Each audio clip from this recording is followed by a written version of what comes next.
So I'd like to talk for a minute about culture.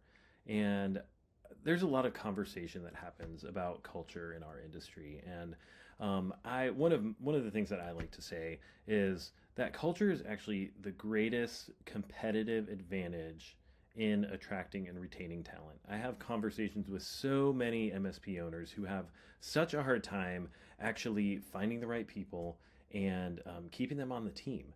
And I think that if you build the right culture, then you will find that you actually attract the right people and you keep them more engaged and you actually retain them over the long term.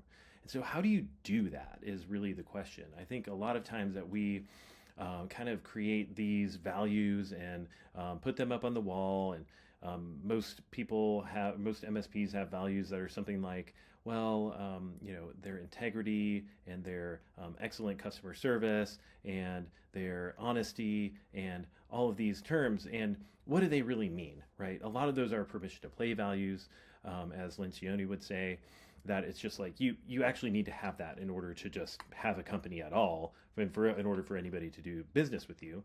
But how do we take that deeper and make it really a part of our company being something different and something that people really want to get on board with, in a place that they really want to be and engage with, such that if somebody came along, so another MSP came along and said, "Hey, I'm willing to pay you 20% more to do the same job with me," they would be like, "No, I don't want to leave." How do we do that? Well, we actually want to take those values and turn them into behaviors, right? So if you say integrity, what do you mean by that? And how do you actually turn that into something that somebody can hold on to and say, okay, I'm going to do this to have integrity, right? So it could be that integrity turns into, let's say it's be on time. If you commit to doing something, then you're going to do it. So turning a value like integrity into, okay, I'm going to be on time, which means if we say we're going to be somewhere at a certain time, we're either going to be there exactly by that time, or we're going to call ahead and we're going to let the person know that we're not going to be there. So it's taking your values and turning them into behaviors. Now, you can actually take that and turn that into a document that is like a living, breathing version of what your company culture is. And I like to call that a culture guide.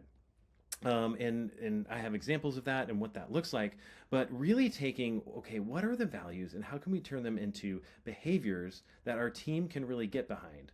And then you actually have to put that into the culture on a day by day, week by week basis. So you start to hire based on it. You start to fire based on it. You talk about it in your team meetings. You have culture champions. You have your leadership team talk about it. And then it starts to become a self-enforcing thing that is really, really powerful for building up the culture of your company.